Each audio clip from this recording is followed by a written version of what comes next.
Welcome to my YouTube channel pharma solution अड्डा। Friends, आज के इस वीडियो में हम उस टॉपिक के बारे में बात करेंगे जिस पे यूजुअली कोई बात करना नहीं चाहता। जी हाँ, मैं आज बात करूंगा सेक्सुअली ट्रांसमिटेड डिजीज़ के बारे में। सेक्सुअली ट्रांसमिटेड डिजीज़ लगभग 10 मिलियन लोगों को भारत में पूरे एक साल में होती हैं, लेकिन इसके बारे में बहुत लोग बताते नहीं हैं और साथ ही साथ कुछ लोग बताने में हिचकिचाते भी हैं। तो क्या करेंगे, आज हम इसके बारे में डिस्कस करेंगे इस वीडियो में। और इस वीडियो में सबसे पहले जानेंगे कि सेक्सुअली ट्रांसमिटेड डिजीज़ होती क्या हैं और इनमें कौन कौन से डिजीज़ शामिल हैं। इसी कड़ी में बी फार्मा और डी फार्मा के एक सिलेबस कम्युनिटी फार्मेसी एक सब्जेक्ट है जिसमें कि ये डिजीज़ और इनके बारे में बताया गया है। कुछ सेक्सुअली ट्रांसमिटेड डिजीज़ के बारे में सिलेबस में भी है, तो इसी के जरिए वो उनको भी मदद मिलेगी पढ़ाई में भी और साथ ही साथ हमें इससे अवेयरनेस भी होगी। तो सबसे पहले हम बात करते हैं सेक्सुअली ट्रांसमिटेड डिजीज़ के बारे में, थोड़ा सा इसका डेफिनेशन जान लेते हैं।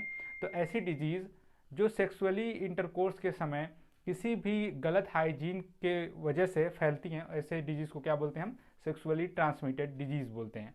इनमें बहुत सारी डिजीज़ शामिल हैं, एक एक करके हम वीडियो लेक्चर में एक एक करके डिस्कस करेंगे सभी को धीरे धीरे। तो आज के इस वीडियो में हम डिस्कस करेंगे उसी सेक्सुअली ट्रांसमिटेड डिजीज़ में से एक डिजीज़ का जिसका नाम है गोनोरिया। जी हाँ, एड्स ही नहीं बल्कि बहुत सारी बीमारियां हैं जो सेक्सुअली ट्रांसमिटेड डिजीज़ होती हैं, जो सेक्सुअली इंटरकोर्स के थ्रू फैलती हैं, अनसेफ सेक्स के थ्रू फैलती हैं। बहुत सारी ऐसी डिजीज़ हैं। तो सबसे पहले हम गोनोरिया का डिस्कस करेंगे आज के इस वीडियो में, फिर आगे जितनी भी वीडियोज़ आएंगी सेक्सुअली ट्रांसमिटेड डिजीज़ जितनी भी होती हैं सब के बारे हम एक एक करके डिटेल में वीडियो बनाएंगे और आपको अवेयर कराएंगे इन सभी डिजीज़ों से। तो चलिए शुरू करते हैं आज का वीडियो। अगर आप मेरे चैनल पर नए हैं तो मेरे चैनल को सब्सक्राइब करें और बेल आइकन को जरूर प्रेस करें ताकि ऐसी ही अच्छी वीडियोज़ हम लेके आएँ अपने चैनल पर और आप तक जल्द से जल्द नोटिफिकेशन पहुँचे। तो चलिए स्टार्ट करते हैं। तो फ्रेंड्स, सबसे पहले हम जानते हैं कि गोनोरिया क्या होता है और ये किसकी वजह से होता है और कैसे ये फैलता है। तो सबसे पहले हम इसका डेफिनेशन जान लेते हैं। ये क्या है? ये सेक्सुअली ट्रांसमिटेड डिजीज़ है जो कि एक बैक्टीरिया जिसका नाम है निसेरिया गोनोरिया बैक्टीरिया, इसकी वजह से फैलता है। तो आपको एक बार फिर बताना चाहूँगा कि ये बीमारी जो है वो सेक्सुअली ट्रांसमिटेड डिजीज़ है, यानी सेक्सुअली किसी के कांटेक्ट में आने से ये फैलता है। और ये किस बैक्टीरिया की वजह से फैलता है? इसका नाम है निसेरिया गोनोरिया बैक्टीरिया। इस बैक्टीरिया की वजह से ये फैलता है। ये यूजुअली किसी भी एज ग्रुप के को हो सकता है, लेकिन मेनली इसमें कौन से लोग इन्फेक्टेड होते हैं? टीनेजर्स। जितने भी टीनेजर्स हैं 15 से 24 साल के बीच के जितने भी टीनेजर्स हैं वो ज़्यादा इससे इन्फेक्टेड होते हैं। मेल फीमेल सब में ये हो सकता है। तो सबसे पहले बात करते हैं हम इसके हमारे बॉडी के कौन से पार्ट इससे इन्फेक्टेड होते हैं। तो जैसा मैंने बोर्ड पर लिख रखा है कि यहाँ पे लिखा है infected part of the body में ऐसे पार्ट जो कि वार्म मॉइस्ट होते हैं, यानी जहाँ पे हमारा मॉइस्चर और जो पार्ट्स हमारा थोड़ा सा जहाँ पे गर्मी ज़्यादा होती है, जो गर्म पार्ट्स हैं हमारे बॉडी के, वहाँ पे इसका इन्फेक्शन सबसे ज़्यादा होता है। ठीक है, और उनमें कौन कौन से पार्ट्स आते हैं जो कि वार्म और मॉइस्ट होते हैं हमारे बॉडी के? तो आपको जहाँ तक सबको पता भी है और नहीं पता है तो मैं आपको बताता हूँ कि ये इन्फेक्शन जनरली होता कहाँ पे है। जैसे कि हमारा यूरेथ्रा, यानी हम जिससे अपने यूरिन को ड्रेन आउट करते हैं बाहर अपने पेनाइल रीजन से, तो उसी को बोलते हैं यूरेथ्रा, वहाँ पे इसका इन्फेक्शन हो सकता है। दूसरा, फीमेल में वजाइना में इसका इन्फेक्शन। तीसरा इन्फेक्शन इसका थ्रोट में, यानी हमारे गले में अंदर इन्फेक्शन हो सकता है, आईज में। और फिर एनस में, यानी हमारे जो बाउल मोमेंट वाला आखिरी इंड जो पॉइंट होता है एनस, वहाँ पे वो इसका इन्फेक्शन हो सकता है। और फीमेल रिप्रोडक्टिव ट्रैक्ट में जितने भी छोटे मोटे पार्ट्स हैं जैसे कि फेलोपियन ट्यूब, सर्विक्स और ओवरीज, ये फीमेल्स में ज़्यादा इन्फेक्टेड होती हैं इस डिजीज से, इस बैक्टीरिया की वजह से। तो ये रहा इसका इंट्रोडक्शन। अब आगे हम बात करेंगे इसके कॉजेस के बारे में, कौन कौन से ऐसे कारण हैं जिनकी वजह से ये फैलता है। तो एक एक करके हम डिस्कस करते हैं, जिसमें पहला है having oral anal and vaginal sex, यानी एक ही साथ में ओरल एनल और वजाइनल सेक्स में इंटरकोर्स करने से ये बैक्टीरिया जल्द से वहाँ पे गुड हाइजीन न होने की वजह से ये फैल सकता है। अगला हमारा कारण हो सकता है sexually contact with infected person, या अगर आप ऐसे पर्सन के साथ कांटेक्ट में आए हैं जिसको पहले से इन्फेक्शन है तो भी आपको इन्फेक्शन हो सकता है। अगला हमारा कारण है मल्टीपल सेक्सुअल पार्टनर्स। आजकल टीनेजर्स यही गलतियां करते हैं कि हाँ, एक से ज़्यादा सेक्सुअल जो पार्टनर्स उनके कांटेक्ट में आते हैं, जिसकी वजह से ये बीमारी उनको हो जाती है। अगला कारण हमारा है अनसेफ सेक्स, यानी विदाउट कॉन्डोम। ये एक बहुत बड़ा कारण है, इसका ध्यान नहीं देते हैं सब लोग, लेकिन ये इसका सबसे बड़ा कारण है हमारे गोनोरिया होने का या सेक्सुअली ट्रांसमिटेड कोई भी डिजीज़ होने में सबसे पहला कारण है ये कि अनसेफ सेक्स की वजह से। अगला है ड्यूरिंग बर्थ ऑफ बेबी, यानी किसी भी बेबी के बर्थ के समय उसकी माँ इससे इन्फेक्टेड हो सकती है। कभी कभी हाइजीन वहाँ पे क्या होता है, मेंटेन नहीं हो पाता, जिससे ये इन्फेक्शन आपको हो सकता है। अब हम बात आते हैं इसके सिम्टम्स पे।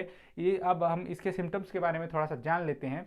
मैंने बोर्ड पे एक एक को कैटेगराइज किया है, यानी मेंस, वुमेन्स और ओरल, यानी कि माउथ में जब क्या कहते हैं इसका इन्फेक्शन होगा, या अगर वुमेन में हो रहा है तो ज़्यादातर वजाइना में, और अगर मेल में हो रहा है तो ज़्यादातर पीनस में इसका इन्फेक्शन होता है। तो सबसे पहले हम मेल में जो जो इसके सिम्टम्स नज़र आते हैं उनके बारे में देखेंगे, एक एक करके जानेंगे कि आखिर ये सिम्टम्स होते कैसे हैं और क्या हमें दिखाई पड़ता है कि नहीं पड़ता है। देखिए, सबसे पहला कारण है इसका ग्रेटर फ्रीक्वेंसी ऑफ अर्जेंसी, यानी बार बार आपको यूरिन करने का आपको एहसास होगा कि हमें यूरिन करने जाना होगा, यानी इसी को बोलते हैं ग्रेटर फ्रीक्वेंसी ऑफ अर्जेंसी, यानी बार बार आपको यूरिन लगेगा। और फिर अगला हमारा सिम्टम्स है इस बीमारी का, जिसका है पस लाइक डिस्चार्ज। आपके पेनिस से पस लाइक डिस्चार्ज होने लगेगा, थोड़ा बहुत हमेशा मॉइस्ट वहाँ पे बना रहेगा, थोड़ा बहुत मॉइस्चर आपके पेनिस पे हमेशा रहेगा। और अगला कारण है हमारा डिसकलरेशन एंड अगला हमारा सिम्टम्स है जो वो है discoloration and swelling of the opening of the penis, यानी पेनिस के आखिरी एंड पॉइंट पे यानी ओपनिंग पे हमारा क्या है, स्वेलिंग यानी सूजन हो जाएगा, या तो वहाँ पे रेडनेस आ जाएगी। ठीक है। अगला ज़्यादा सबसे अगर आपको ये ज़्यादा बैक्टीरिया अगर इन्फेक्टेड कर गया है तो आपकी इन्फेक्शन आपके टेस्टिकल्स तक पहुंच सकते हैं मेल में। तो क्या होता है वहाँ पे टेस्टिकुलर स्वेलिंग यानी टेस्टिस सूज सकते हैं या उनमें पेन हो सकता है।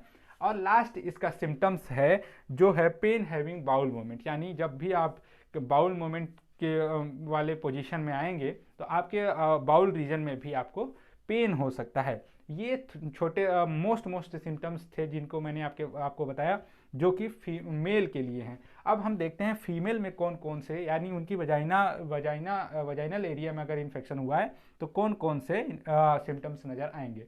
तो एक एक करके हम डिस्कस करते हैं। जैसे पहला है वाटरी, क्रीमी और ग्रीनिश कलर का डिस्चार्ज होगा उनके वजाइना से। ठीक है।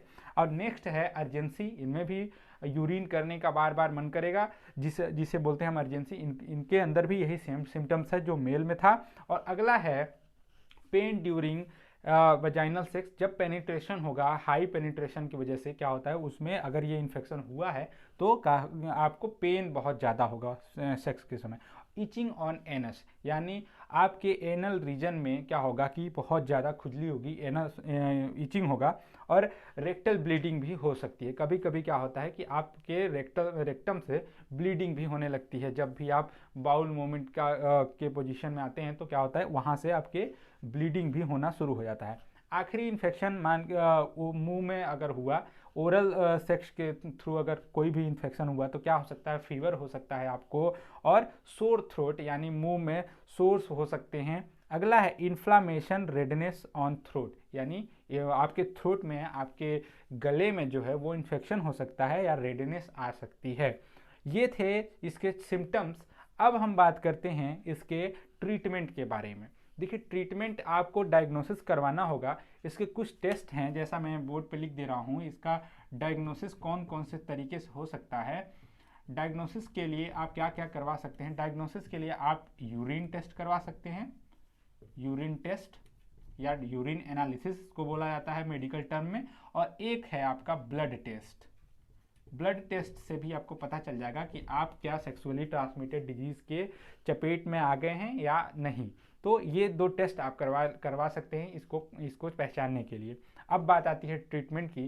तो ट्रीटमेंट का सबसे बड़ा आपका ट्रीटमेंट है गुड हाइजीन, यानी हाइजीन आप मेंटेन करके रखेंगे तो आपको क्या होगा, ये बीमारी नहीं होगी जल्दी। और साथ ही साथ सेक्सुअली कांटेक्ट में जब भी आए तो सेफली ये इंटरकोर्स करें, ताकि क्या हो कि आपको ये बैक्टीरिया जो है वो एक से दूसरे पर्सन में फैल ना सके। अब बात आती है कुछ दवाओं की। तो दवाओं के बारे में मैंने यहाँ पे लिख रखा है, एक एक करके मैं आपको बताता हूँ, लेकिन ये दवाइयाँ आपको खुद से नहीं लेनी है। ये मैं आपको एक सलाह दूंगा कि जब भी आपको अगर ऐसा कुछ महसूस हो तो आप अपने डॉक्टर को ज़रूर दिखाएं, और जब वो प्रिस्क्राइब करे तभी लिए। तो कुछ एंटीबायोटिक्स हैं, जैसे कि इंजेक्शन में सेफ्ट्रियाक्सोन का इंजेक्शन आता है, जिसको मोनोसेप के नाम से भी सब लोग जानते हैं। इसका इंजेक्शन आपको 7 दिन तक लगातार इंट्रावेनसली लेना होता है, ठीक है। और इसी के साथ एजिथ्रोमाइसिन का एक टैबलेट ओरली रोज आपको खाना रहता है। और साथ ही अगर एजिथ्रोमाइसिन नहीं खा रहे तो डॉक्सीसाइक्लिन टैब भी आप ले सकते हैं इसके साथ। तो ये था आज का वीडियो, ये सेक्सुअली ट्रांसमिटेड डिजीज़ गोनोरिया के ऊपर। इसी तरह इसी सीरीज़ में हम जितनी भी सेक्सुअली ट्रांसमिटेड डिजीज़ हैं एक एक करके उनका वीडियो लाएंगे और आपको इन सारी डिजीज़ों से अवेयर कराएंगे। तो अगर आप हमारे चैनल पर नए हैं तो हमारे चैनल को सब्सक्राइब कर लें, ताकि ऐसी इंटरेस्टिंग वीडियो आप कभी मिस ना कर पाएँ। और अगर आपको ये वीडियो पसंद आया होगा तो एक लाइक ज़रूर करें। Thank you.